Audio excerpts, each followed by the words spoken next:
May 3rd, 2016, a raging wildfire rolls into the city limits of Fort McMurray, touching off an unparalleled evacuation in Canadian history. Flash forward 2 years, and most of the residents have returned to the community, but the specter of that historic disaster still looms large. They don't want to think about it. They don't want to be defined by the wildfire. They just want it to be another day on the calendar. Jenna Hamilton says the wildfire anniversary is something most McMurrayites would rather soon forget. But for her family, like hundreds of others, it's simply not that easy.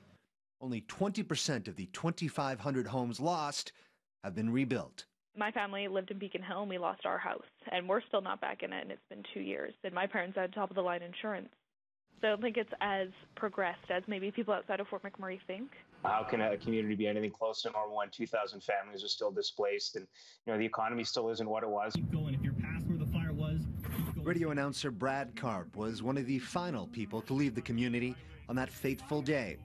He says the concept of normal remains elusive, especially for those who keep encountering roadblocks in rebuilding their homes. Contractors taking money and then not showing up for work and disappearing into the night. Insurance companies that aren't following through their end of the deal. So there's a million and one reasons that people are frustrated. Of course, this somber anniversary will always prove difficult as it coincides with the start of wildfire season. I know lots of people, when they hear sirens, they tense up. I'm one of them, depending on the day. We're getting right into the beginning of wildfire season here in northern Alberta, so that the first time that smoke starts to enter the city, everyone's going to be super tense. And that has led residents to remain ever vigilant.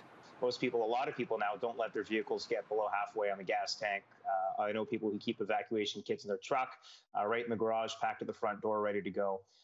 So we're certainly more prepared. Unlike the first anniversary, Fort McMurray plans to recognize the date with a smaller, community-driven event.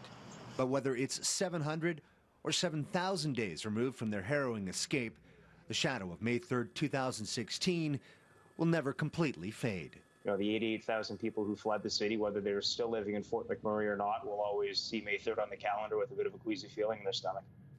In Edmonton, Courtney Theriault, City News.